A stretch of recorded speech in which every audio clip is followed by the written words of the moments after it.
बिस्मिल्लाहिर्रहमानिर्रहीम। अस्सलाम वालेकुम नाज़रीन। पाकिस्तान का एफएटीएफ की ग्रे लिस्ट से निकलने का अमल शुरू हो गया है। अक्टूबर में जाके अमल मुकम्मल हो जाएगा, लेकिन एफएटीएफ ने इत्मीनान का इजहार किया, जो पाकिस्तान के लिए एक सुख का सांस लेने के मुतरादिफ है। इस सारी सूरत हाल के ऊपर आज हम गुफ्तगू करेंगे। आज फॉरेन ऑफिस के अंदर वजीर मुमलिकत बराए खारजा हिना रब्बानी खर ने प्रेस ब्रीफिंग की, मीडिया को इस बारे में ब्रीफ किया और क्या कुछ का। वैसे तो बहुत सारे खुशी के शादियाने भी बजाए जा रहे हैं, हर कोई इसका क्रेडिट भी लेने की कोशिश कर रहा है, लेकिन इस मौके के ऊपर वजीर मुमलिकत बराए खारजा हिना रब्बानी खर का कहना क्या था, सबसे पहले आपको यह दिखाते हैं।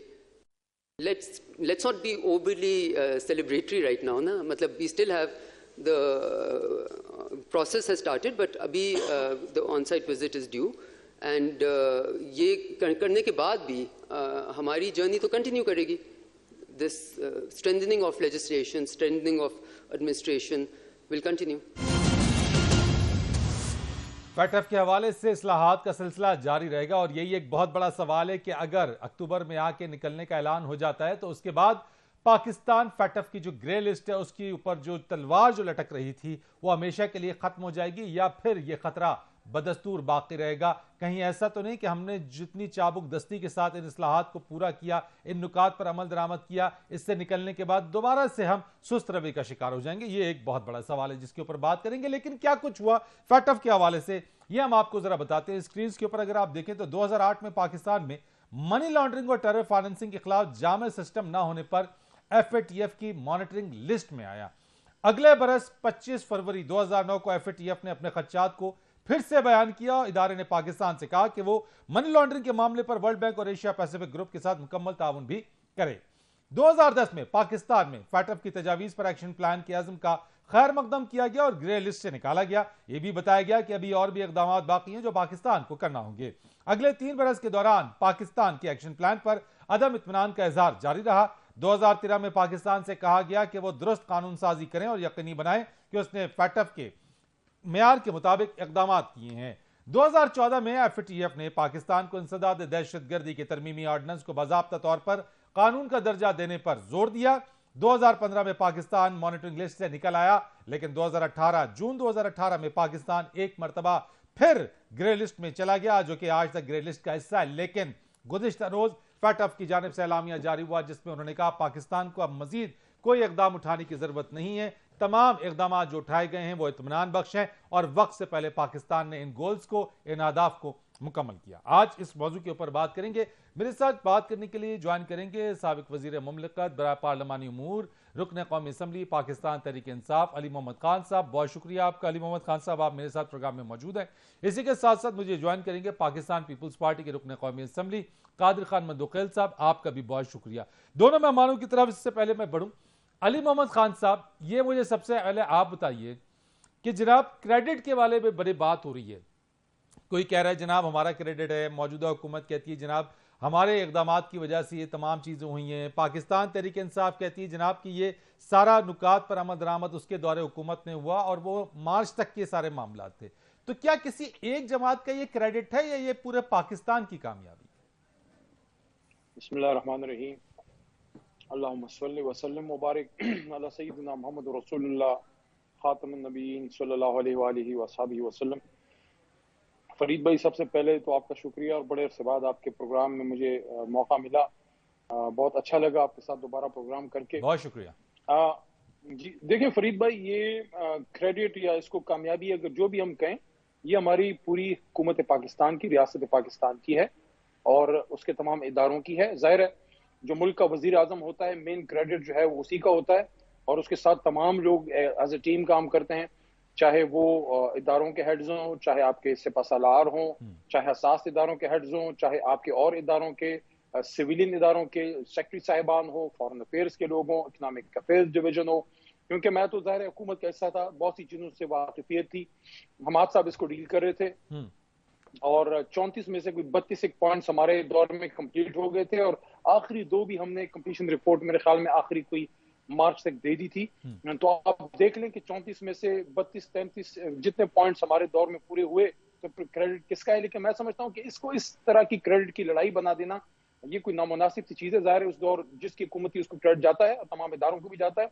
कामयाबी हम सबकी मुश्तरका है और अगर इसको आगे आज की हुकूमत लेके चलती है तो वो उस कामयाबी की कंटिन्यूएशन होगी जो हमें मिली। लेकिन एक बात मैं आपके गोश्त गुजार करूं कि ये हमें बहुत पहले FATF से निकल भी आते, क्योंकि जो टेक्निकल पॉइंट्स थे तकरीबन सब हम कवर कर गए थे।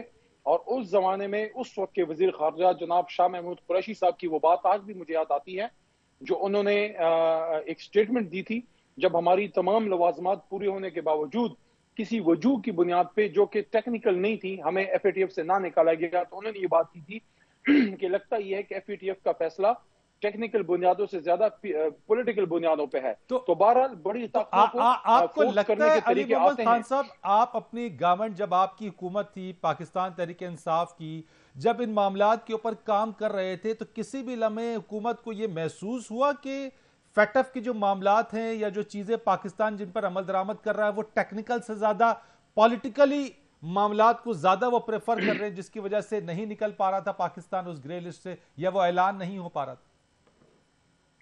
फरीद भाई देखें, तकरीबन जो टेक्निकल जितने पॉइंट्स थे सारे हम कवर कर गए थे।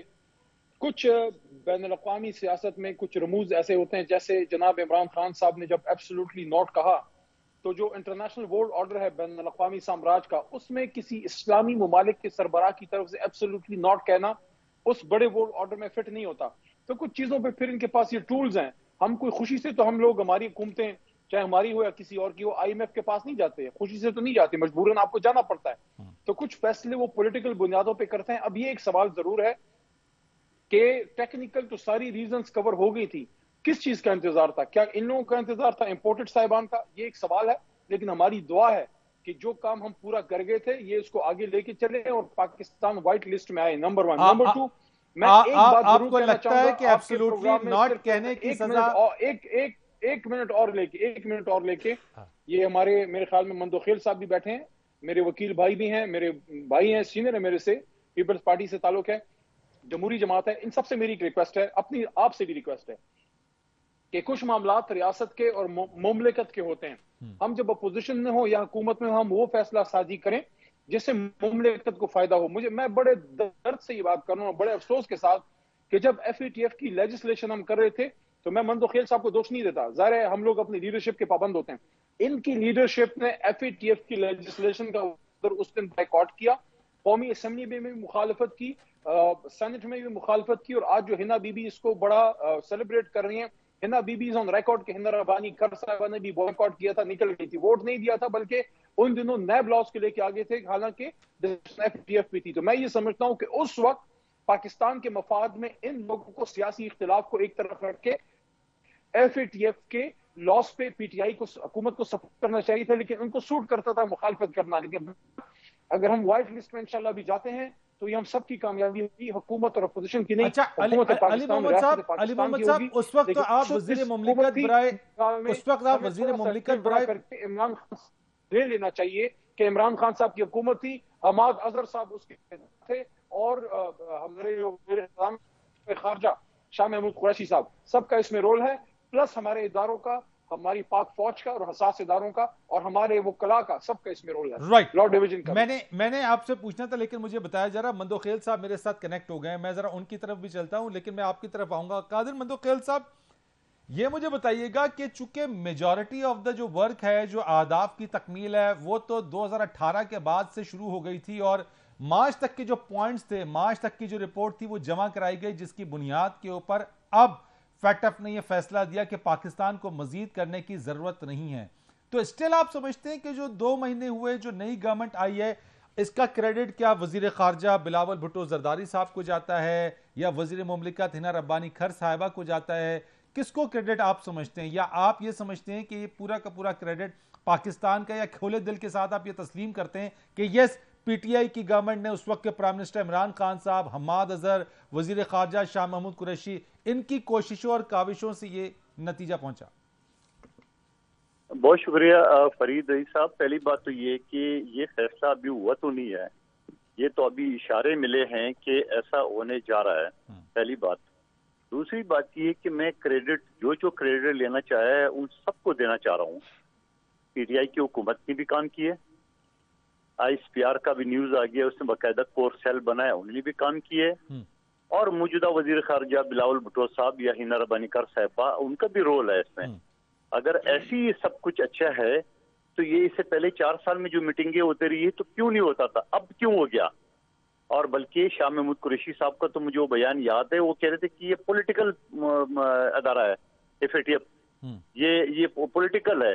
तो उस वक्त आप पॉलिटिकल कहते तो नहीं हुआ। अब जब बिलावल भुट्टो साहब वजीर खारजा बन गए तो हो गया, तो क्रेडिट का थोड़ा हिस्सा इधर भी दे दे, और यकीनन मैं PTI को भी देना चाह रहा हूँ क्योंकि उन्होंने भी मेहनत की है कोई चीजें, और ISPR फौज में एक कोर सेल बना हुआ था। लेकिन दूसरे सवाल मैं ये करना चाह रहा हूँ कि अगर जो मैं बिल्कुल खुले दिल से PTI को क्रेडिट दे रहा हूँ, लेकिन फिर PTI अगर क्रेडिट इस बात के लिए रही है कि 4 साल उसने इकदाम किए है और जिसकी वजह से FATF से पाकिस्तान का ग्रे लिस्ट से नाम निकलने जा रहा है, तो 4 साल में जो मायदे उन्होंने नारावा मायदे IMF के साथ की है, जो महंगाई की सूरत में आज हम भुगत रहे हैं, आज उनकी मायदों को पासदारी करते हुए आवाम में तलख यानी मुश्किल फैसले हम कर रहे हैं, तो इसका जिम्मेदार कौन है? ये भी तो फिर यही है ना। लेकिन ये जो FATF के जो इकदाम PTI गवर्नमेंट ने उठाए थे उस वक्त, और आप ये सवाल उठा रहे हैं कि उस वक्त निकलना चाहिए था, यही अली मोहम्मद खान साहब कहते हैं कि इमरान खान साहब ने चूंकि कहा एब्सोल्युटली नॉट, तो जिसकी बुनियाद के ऊपर एज ए वॉचडॉग के तौर पे FATF को काम करना चाहिए था। लेकिन उसी चीज के ऊपर इशारा करते हुए शाह महमूद कुरैशी साहब ने कहा कि टेक्निकल नहीं बल्कि पॉलिटिकल इसकी रीजंस हो सकती हैं। तो फिर मसला है, तो फिर ये खुद जो मैं क्रेडिट उसको देना चाह रहा हूँ ये खुद लेना ही नहीं चाह रहा है, फिर तो क्रेडिट उसको नहीं लेना चाह रही है, नहीं लेना चाह रहा, क्योंकि इनके कहने पे इनको छरे के देके मगरब तो करने नहीं जा रही थी, तो फिर तो आप क्रेडिट बिल्कुल ही नहीं दे उसको। लेकिन मैं देना चाह रहा हूँ क्रेडिट जरूर ले। ये क्रेडिट लेने के साथ साथ ये महंगाई और IMF के साथ जो मुआहदे किए, जो आज पाकिस्तान इस सूरत-ए-हाल से दो चार है, इसका क्रेडिट भी अली मोहम्मद खान साहब की पार्टी को जा रहा है। तो ये ऐसा तो नहीं होता मीठा मीठा हप हप कड़ा कड़ा तू, ये दोनों चीजें नहीं चलेंगी।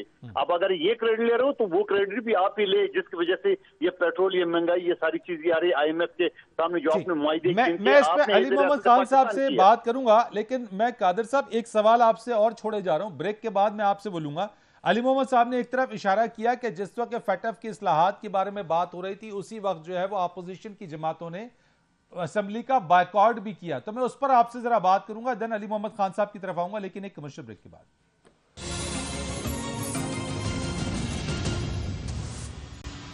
प्रोग्राम में खुशामदीद कहते हैं। कादर अहमद खैल साहब, इस बात का जवाब दीजिएगा जो अली मोहम्मद खान साहब ने कहा कि जिस वक्त FATF की लेजिस्लेशन हो रही थी तो आपकी जमात और दीगर अपोजिशन जमातों ने वॉकआउट किया, उस वक्त क्यों आप लोग वॉकआउट कर गए? उस वक्त क्यों नहीं आपने साथ दिया था उस वक्त की हुकूमत का? अली मोहम्मद खान साहब हमारे वकील भाई है और बड़े सुलझे हुए सियासतदान है। मुझे उनसे ये उम्मीद नहीं थी कि इस तरह आंख बंद करके तालाब में पत्थर फेंक के और उसके जवाब मांग के। जरा ये वाजे कर दे कहाँ FATF की बात आई थी और कहाँ हमने वॉकआउट की है। हाँ, हमने वॉकआउट जरूर की थी जब मोदी के इशारे पे आप कुलभूषण यादव के लिए कानून साजी कर रहे थे, हमने उस वक्त बाइकाट किए। एक जुमला मुझे बता दे, एक बिल का मुझे बता दे जहाँ FATF का ग्रे लिस्ट से नाम निकलने को हमने बाइकाट किए। तो इस तरह तो ना करें ना कि आप अली भाई जरा बता दीजिए। मंदोखेल साहब कह रहे हैं कि ऐसा बिल्कुल भी नहीं हुआ, आप तो उस वक्त वजीर मुमलिकत बराए पार्लिमानी उमूर थे, तमाम चीजें तो आपकी फिंगर टिप्स पे होंगी। जी, मैं मंदोखेल साहब ने बात की है, मुझे तो बड़ी माजरत ख्वाह हूं, बचकाना बात लगी दो नुकात पे कि जब FATF के लिए कमेटी बनी जिसमें डिस्कशन सिर्फ FATF पे होनी थी, तो ये नायब की अमेंडमेंट्स लेके आ गए। अच्छा, कि आप इसको इन अमेंडमेंट्स को करें हमारे साथ बैठ के, तो हम इस पे FATF पे करेंगे। हमने नायब के लॉज पे उधर डिस्कशन करनी मुनासिब इसलिए नहीं समझी कि FATF का मामला सर पे था और पाकिस्तान को ग्रे लिस्ट से निकालना था। उनको हमने कहा कि नायब पे डिस्कशन बाद में करेंगे, वो एक ऐसा मामला है जो हमारे हाथ में है, लेकिन FATF जो है हमने डेडलाइन मीट करनी है। तो उस वजह से डेडलॉक हुआ और इन्होंने FATF को नायब से नथी किया कि नायब पे सपोर्ट करेंगे या हमें रिलीफ देंगे, या उसको इस तरह से ले लें कि नायब में आप लॉज अमेंड करें, कि ये रिलीफ चाहते थे उसमें। ये नहीं कि मैं ये नहीं एलिज कर रहा कि चाह रहे हैं कि हम इन्हें माफ करने, लेकिन वो लॉज में वो अमेंडमेंट्स चाह रहे थे जो अभी इन्होंने कर दिए हैं।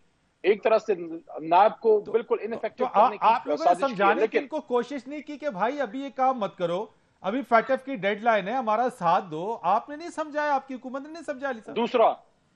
दूसरा फरीद भाई थोड़ा हमें बोलने दिया करें। जी अच्छा, बोलिए। दूसरा पॉइंट ये है कि लॉज जब कौमी असेंबली में और सेनेट में पेश होती हैं तो फॉर एग्जांपल एक लॉ है जो फॉरेन अफेयर्स का है, दूसरा लॉ है जो एग्रीकल्चर का है। तो आपके पास ये भी ऑप्शन होता है कि फॉरेन अफेयर्स वाले से अगर आप एग्री नहीं करते, एग्रीकल्चर वाला आपको अच्छा लगता है, समझते हैं कि बेहतर है, तो आप उस पर सपोर्ट करें, दूसरे को रिजेक्ट कर दें। लेकिन अगर आप दो नुकात यहां रखता हूं, जो मंदोखेल साहब ने बात की कि हमने कोई कुलभूषण यादव को रिलीफ देने के लिए कोई लॉ लेके आ रहे थे, तो पहली बात तो यह है कि आप खुद ही एडमिट करते हैं, और कल DGISPR ने भी इसको क्लेम किया है कि वहां एक कोई खास कमेटी बनी थी। तो क्या आप ये कह रहे हैं कि कुलभूषण यादव को रिलीफ देने के लिए जो है हमारे साथ साथ खुदा ना खास्ता हमारी पाक फौज और GHQ ये सारे हम मिलके कुलभूषण यादव को रिलीफ दे रहे थे? क्योंकि ये तो हम सब मिलके कर रहे थे। अच्छा, ये तो हुकूमत के नीचे, हुकूमत के अम्ब्रेला के नीचे सारे इदारे हम सब मिलके पाकिस्तान के लिए कर रहे थे कि FATF लॉस आमला और ये कुलभूषण का जो मसला था वो भी हल हो, कि पाकिस्तान के मफाद का तहफ़्फ़ुज़ हो। तो अगर आप ये कह रहे हैं कि कुलभूषण के कोई रिलीफ हम दे रहे थे, तो वो तो हम और हमारे एस्टैब्लिशमेंट हम सब मिलके सारा कुछ कर रहे थे, और अभी आपकी हुकूमत है, आपने भी मिलके करना है। हम तो कभी आप पे इल्जाम नहीं लगाएंगे, क्योंकि हम सियासी एक मुखालफत में अपनी फौज या अपने इदारों पे तो सवाल नहीं उठा सकते, नंबर 1।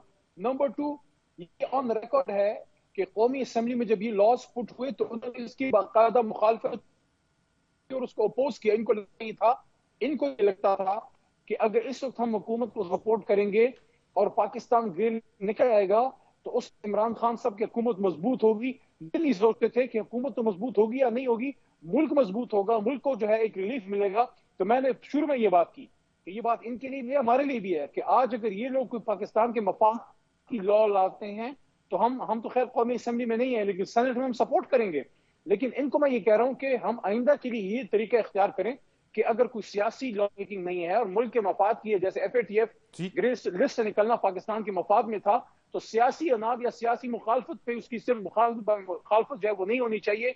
उस वक्त उन्होंने कौमी असेंबली में और सेनेट में बाकायदा इसके खिलाफ वोट किया, अपोज किया और वोट आउट किया, और वहां से नहीं वॉकआउट करके निकल गए। और आज की हमारी वजीर खारजा स्टेट मिनिस्टर हैं, उन्होंने भी मुखालफत की थी। लेकिन बहरहाल चूंकि हुकूमत में है तो मैं अप्रिशिएट करता हूं कि अगर ये इसको आप सपोर्ट करें कि लिस्ट से निकलते हैं, ले लूं जवाब जरा। दुरुस्त आयत सुबह का भूला अगर शाम को घर आ जाए, उसको भूला नहीं कहते। आज अगर ये पाकिस्तान को ग्रे लिस्ट से निकालने की सपोर्ट करें तो चलें, देर आए दुरुस्त आए। मंदोखेल साहब, चले अली मोहम्मद खान साहब ने कैटेगोरिकली कह दिया, क्या रिस्पॉन्ड करेंगे सर इस पे? देखिए, अली मोहम्मद खान साहब ने अपने सवाल का खुद ही जवाब दे दिया है। ये उसी तरह जैसे इमरान नियाजी साहब ने धमकी वाला खत वास्कट से निकाला और वो खत के बाद वो मरासला बन गया।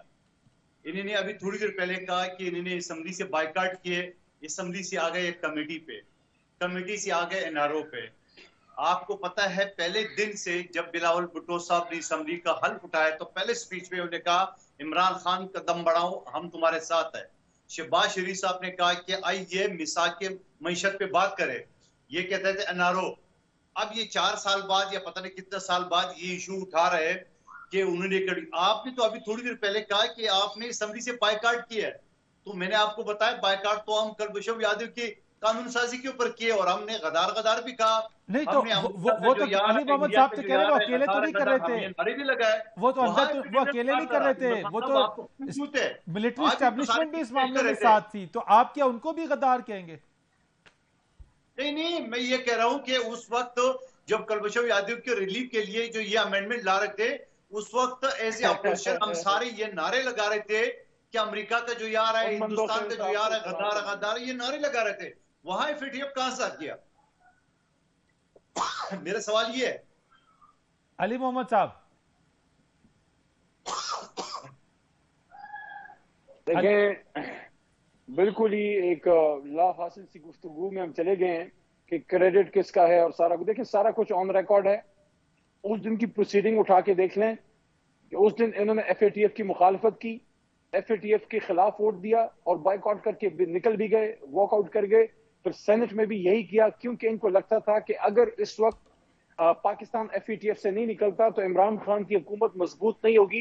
तो अपनी सियासी मुखालफत पे पाकिस्तान को नुकसान पहुंचाया इन्होंने, कि अगर वो उस वक्त हमें फुली सपोर्ट करते तो लॉ तो हमने फिर भी बना लिया, लेकिन अगर ज्वाइंटली होता और ज्यादा स्ट्रांग मैसेज जाता दुनिया को कि FATF के मामले पे हुकूमत और अपोजिशन एक है, लेकिन वहां इन्होंने सियासी मुखालफत बराए मुखालफत की। और वजह क्या बनी कि कुलभूषण यादव, अली मोहम्मद साहब, वजह क्या बनी? सियासी मुखालफत, आपने तो कहा कि महज आपने कहा और दूसरा मैं दोबारा ये कह रहा हूं कि अगर आप ये कहते हैं कि कुलभूषण यादव को कोई रिलीफ हम दे रहे थे, तो हमारा कोई खाला का बेटा तो नहीं था।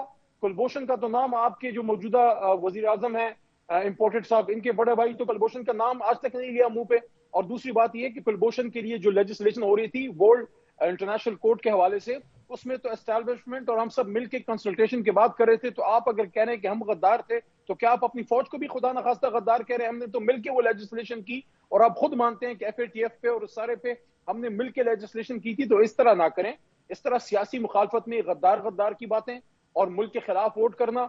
आज अगर पाकिस्तान के मफाद में कोई लेजिस्लेशन हो और तहरीक इंसाफ उसकी मुखालफत करे, मैं इस बात पे स्टैंड दूंगा कि नहीं, अगर पाकिस्तान के हक में कोई चीज है, चाहे इनको सियासी फायदा भी पहुंचे, हमें सपोर्ट करना चाहिए। मैं समझता हूं कि कुछ मामलात पे हमें सियासी अपने जाती इख्तिलाफ को एक साइड पर रख के मुल्क का सोचना चाहिए। उस वक्त इनको मुल्क का सोचना चाहिए था, इनको FATF पे सपोर्ट करना चाहिए था। उस वक्त के अपोजिशन लीडर और आज के वजीर खारजा जनाब बिलावल साहब और आज की वजीर ममलिकत बराए फॉरेन अफेयर्स हिना रबानी खर साहब और आज के इंपोर्टेड PM जनाब शहबाज शरीफ साहब को चाहिए था कि उस वक्त FATF के मामले पे उस वक्त के वजीर आजम इमरान खान को सपोर्ट करते, चाहे में सियासी फायदा भी उस वक्त होता, लेकिन मुल्क को फायदा पहुंचता। इन्होंने सियासी इख्तिलाफ की बुनियाद पे मुल्क के फायदे को भी नहीं देखा और उस पर बाइकआउट किया, निकल गए। लेकिन मैं आज फिर कह रहा हूं कि आज अगर FATF से निकालने में अब इनको समझ आ गई है कि FATF से निकलना पाकिस्तान के मफाद में है, तो सुबह का बूला घर शाम को आ जाए, घर उसको बूला नहीं कहते, देर आया दुरुस्त आया। इनको भी एहसास हुआ कि FATF से निकलना पाकिस्तान के मफाद में। राइट हो गया। अली मोहम्मद खान साहब इससे रब्बानी खर साहब से ये बात पूछी गई तो उन्होंने कहा हमें तरीक़ाकार के ऊपर इख्तलाफ था जो उन्होंने बात की है। कादर मंदखल साहब, रिस्पॉन्ड आप कुछ करना चाहेंगे इसके ऊपर? क्योंकि जो बात अली मोहम्मद साहब ने की है बड़े कैटेगोरिकली उन्होंने बता दिया, और लगता तो यही कि उस टाइम के ऊपर आपने FATF के मामले के ऊपर नैब को सामने लाकर इनसे आप NRO मांग रहे थे नैब के मामले के ऊपर। इस पर रिस्पॉन्ड कीजिएगा, देन मैं ब्रेक पे जाऊंगा जरा। देखिए, पहली बात तो मैंने अली मोहम्मद खान साहब को बाकायदा सबूत के तौर पे एज ए पार्लिमानी वजीर इनके सामने हमने एहतजाज किया। उस एहतजाज का रिकॉर्डिंग असम्बली के रिकॉर्ड में महफूज है। ये उठा के लिया है कि एक लफ्ज़ FATF के हवाले से हो, वो कुलभूषण यादव के हवाले से, जब भी हम गद्दार के नारे लगा रहे थे। पहली बात। दूसरी बात ये कह रहे हमने फौज से मिलकर ये सारा काम किया है। आज आप जो पाकिस्तान के फौज और चीफ जस्टिस के खिलाफ आप अपने कारकुनों के जरिए, सोशल मीडिया के जरिए जो आप जहर उगल रहे हो, पाकिस्तानी फौज को, पाकिस्तान की अदलिया को जो गाली गलोच आप अपने लोगों के जरिए दे रहे हो, तो ये खिदमत है। क्योंकि आपसे कुर्सी छीनी गई, क्योंकि फौज न्यूट्रल हो गई है, क्योंकि न्यूट्रल को आप कोई जानवर कहते हो। तो सवाल ये, उस वक्त आप तो एक पेज पे थे, आप ऐसा ऐसा आपको ये सारी बातें याद आएगी फौज की, अदलिया की, जैसे जैसे जमानतें आपको मिलती रहेगी आपको अदलिया भी बड़ा प्यारा लगेगा। मगर खुदा का वास्ता अपने कुर्सी के लिए अपने लोगों को बरगला के और फौज और अदलिया को गालियां देने का मुहिम आज आपने शुरू कर रखा है। उस वक्त भी आपने जो किया था सिर्फ अपनी कुर्सी की बचाने के लिए और मगरिब को खुश करने के लिए आपने सारी बातें की है। क्योंकि ट्रंप के साथ आपकी दोस्ती है, बाइडेन के साथ आपकी दोस्ती नहीं है, इस वजह से अमेरिका पहले बुरा अच्छा था, बुरा हो गया। नहीं तो मंदखल साहब, अगर मगरिब को उन्होंने खुश करना था तो ये FATF की ग्रे लिस्ट से तो फिर उनका इनके दौरे हुकूमत में ही नाम निकल जाने के बारे में FATF एलामिया जारी कर देता। अगर तो फिर जब अमेरिका से मोहतरम इमरान नियाजी साहब आए थे, जिस तरह ये अली मोहम्मद खान समेत सारे जो लाइन पे खड़े थे RF को पहना रहे थे, वो क्या था? वो मोदी के साथ, ट्रंप के साथ कश्मीर बेचने का सौदा था। और एग्जैक्टली 10 दिन बाद मोदी ने आर्टिकल 370 और 35A लगा के कश्मीर को अपने काबू में दबोच लिया है। और फिर आपको याद होगा इमरान नियाजी साहब दुआएं मांग रहा था कि मोदी जीतेगा तो कश्मीर का मसला हल हो गया। आज हल हो गया ना मसला कश्मीर, आज तो कश्मीर का बेड़ा गर्क हो गया। सवाल यह है जो चीज उनको अच्छी लग रही है वो अच्छे है। पहले थे 1 पेज के साथ फौज उनको बहुत प्यारी थी, अदलिया बहुत प्यारे थे।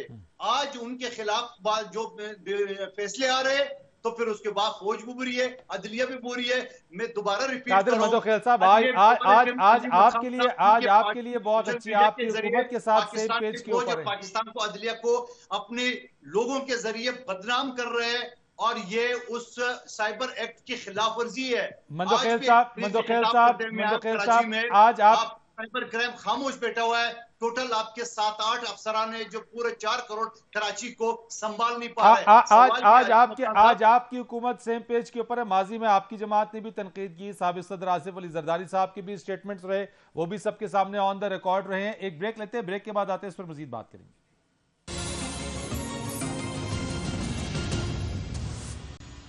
प्रोग्राम में एक बार फिर आपको खुश आमदीद कहते हैं। अली मोहम्मद खान साहब, ये फरमाइएगा जरा से, ये तो चले तमाम चीज़ें हैं, आपके अपने दलाइल हैं, मंदोखेल साहब अपनी उस चीज़ के ऊपर है, ये एक नेवर एंडिंग डिबेट की तरफ बढ़ते चले जाएंगे। मुझे ज़रा ये बता दीजिएगा कि आज फयाज चौहान साहब ने इंकशाफ किया है कि खान साहब की लिए कोई सुपारी दी गई है किसी को, कोई अफगानिस्तान में मौजूद कोची नामी दहशतगर्द को, तो उनकी ज़िंदगी को तो ख़तरा है ही। इससे पहले भी उनके लिए थ्रेट जो है वो अलर्ट जारी होते रहे, तो क्या ये अब भी उसी तरीके से ही है, ये थ्रेट बदस्तूर मौजूद है खान साहब की जिंदगी? देखिए, चौहान साहब ने बात की है, मुझे तो ज़ाती तौर पर इल्म नहीं है, लेकिन उन्होंने बात की तो क्रेडिबल सोर्स से की होगी। लेकिन बहरहाल इमरान खान साहब की जिंदगी को थ्रेट है, ये कोई आम बात नहीं है, सबको इसका पता है। कोई ऐसी बात नहीं है जो लोगों को ना पता हो। खासकर इमरान खान साहब ने इस पे, जो उन्होंने खुद भी एक दफा इस पे शेयर किया था कुछ दिन पहले, कि शायद कोई इस पे कोई वीडियो भी वो बना चुके हैं।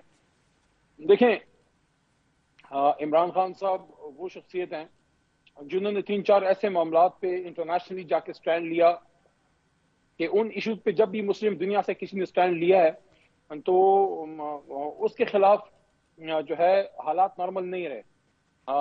आपने कोई तारीख में पढ़ा होगा कि मुसद्दिक साहब ने जब लिया स्टैंड इराक के लिए, तो वो फिर उनकी जो हालत की गई, कर्नल कज़ाफी साहब ने ना सिर्फ लीबिया बल्कि मुस्लिम उम्मा पे भी, खासकर इसराइल पे बड़ा स्ट्रॉन्ग स्टैंड था उनका, तो जो उनकी हालत हुई।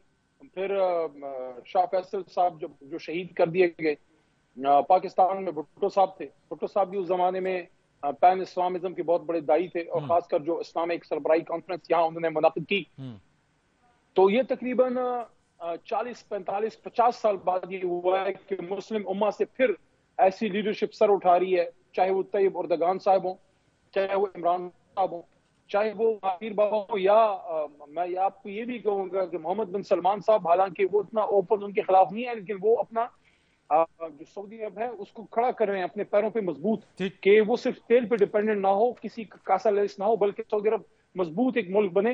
तो इमरान खान साहब जिस तरह से पूरी दुनिया की इस्लामिक उम्मा को लीड कर रहे हैं, जो उन्होंने इसराइल पे स्ट्रॉन्ग स्टैंड और हुर्मत रसूल सल्लल्लाहु अलैहि वसल्लम पे स्ट्रॉन्ग स्टैंड लिया, और फिर इंटरनेशनल पावर्स को पाकिस्तान में अड्डे देने से इनकार किया, क्योंकि यहाँ अगर आप अड्डे देते तो वो अफगानिस्तान में जाके फूल तो ना बरसाते, ना अफगान पे अटैक करते, अफगानी कौम को हिट करते, वहां से पाकिस्तान फिर क्या होता, वहां से रिटेलिएशन आती। तो ये कीमत अमेरिका नहीं चुकाती, ना नेटो फोर्सेस, कीमत आप और मैं और हमारे बच्चे चुकाते। तो ये चीजें जो है, ये इमरान खान साहब के जब ये स्टैंड उन्होंने ओपन लिया है, तो इंटरनेशनल पावर्स को ये चीजें कहाँ सूट करती हैं? उनको तो इन जैसे लोग चाहिए जो यस सर कहें, जो एब्सोल्युटली यस कहें। अली मोहम्मद साहब, शॉर्ट कमेंट कीजिएगा, मैं फिर मंदोखेल साहब की तरफ जाता हूँ। ये जो कल से एहतिजाजी तहरीक आपकी शुरू हो रही है, तो ये क्या है, किस लिए, यानी कि इसका किसका फायदा किसको पहुंचेगा?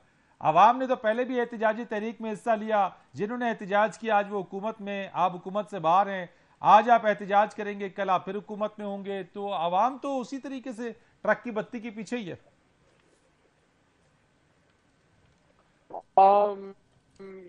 फरीद रईस साहब, आप जाहिर है चैनल पे प्रोग्राम करने के लिए अपनी गाड़ी या किसी व्हीकल पे आए होंगे, उसमें पेट्रोल डलता है और पेट्रोल ने महंगा कर दिया। घर में आप जाहिर हम इधर बैठे हैं, बिजली चल रही है, तो बिजली की लोड शेडिंग बेइंतहा और कीमतें आसमान को छू रही हैं। जो कमोडिटी प्राइसेस हैं वो इस वक्त महंगाई हमारे दौर में 10-11% पे चल रही थी, 24-25 को टच कर रही है, और 30%। तो कल तो हमारा प्रोटेस्ट महंगाई पे है, क्योंकि अवाम निकल आई है घरों से, अवाम अपने रक्शे मोटरसाइकिल जला रही है, और इनसे पूछें कि महंगाई पे मार्च किया था बिलावल साहब ने, और महंगाई पे मार्च किया था मरियम साहबा ने। अब जब महंगाई उससे डबल हो गई है कि हमारे दौर में जो प्राइसेस 4 साल में बढ़ी, 2 महीनों में उन्होंने वो रिकॉर्ड अबूर कर लिया। 250-260 का डीजल हो गया, 230-240 का पेट्रोल हो गया, और डॉलर फ्लाइट कर गया 200 से ऊपर। अब ये महंगाई के खिलाफ मार्च बिलावल साहब कहां करेंगे, क्योंकि यहाँ तो आके उनके काम पे टांग रही थी, अब काम पे कहां टांगेंगे? मैं पूछ लेता हूं, क्योंकि ओहदे तो मिल गए। मंदोखैल साहब से पूछ लेता हूं, चूंकि वक्त कम है, जरा मैं उनको वक्त दे देता हूं। मंदोखैल साहब, इस चीज का रिस्पॉन्ड कर दीजिएगा, और एक पॉइंट जो इसमें इंक्लूड कर दीजिए कि जरदारी साहब ने कहा है अभी लाहौर में कि हुकूमत करने का मौका मिला तो पाकिस्तान को 110 डिग्री बदलूंगा। ये इस वक्त भी तो आप हुकूमत में, अभी आपको 110 डिग्री बदलने में कौन रोक रहा है? देखिए, आपको भी अच्छी तरह पता है कि अभी जो हम हुकूमत की इत्यादी है, स्टीयरिंग ड्राइविंग सीट पे हम नहीं है, ये तो अभी आपको अच्छी तरह मालूम है। दूसरी बात, अली मोहम्मद खान साहब, फिर मैं कहता हूँ संजीदा आदमी है, और इनकी पार्टी के लोग तो चुचौरापन करते रहते हैं, टांगे कांपने अब मेरे पे टंग स्लिप ऑफ टंग, जबकि वो भी नहीं था। बिलावल साहब ने खामखा उसको मान लिए कि ठीक है अगर ये है। जापान और मगरब में जर्मनी की सरहदें मिल रही थी, 12 मौसम में आ रहे थे, पता नहीं क्या क्या बातें करता था, वो सब लोगों को याद है। यू टर्न का तो बानी है। सवाल ये है, ये अभी कह रहे पेट्रोल के खिलाफ है, तो ये जो एहतजाज लोग करेंगे तो ये लोग अपने अपने घरों की छत पे करेंगे या एक जगह पे इकट्ठे होंगे, जिसके लिए इमरान नियाजी साहब एक मरतबा फिर भाषण देंगे उनको महंगाई का। नहीं, आप लोगों ने भी तो महंगाई मुकाओ मार्च किया था ना, अली साहब उसी तरफ इशारा कर रहे हैं। एक बिल्कुल बिल्कुल बिल्कुल इसमें मानता हूं अली मोहम्मद खान साहब की बात, हमने बिल्कुल महंगाई के खिलाफ की है, मगर आपने जो IMF के साथ आपके खुद चौधरी सरवर साहब जो पंजाब के गवर्नर थे, वो कह रहे आपने सब कुछ बेच दिया पाकिस्तान को, उसके हवाले कर दिया IMF, वो तो हमें भुगतना पड़ेगा। FATF का क्रेडिट तो आप ले रहे हो, मगर ये जो आपने IMF के साथ मुआहदे किए उसके क्रेडिट ठीक हो गया। चले, I have to thank you Mandokhail साहब, I am really sorry, I have to cut you because the time is up. बहुत शुक्रिया आपका कादिर मंदोखैल साहब। अली मोहम्मद खान साहब, आपका बहुत शुक्रिया। फरीद रीज को इजाजत दीजिएगा।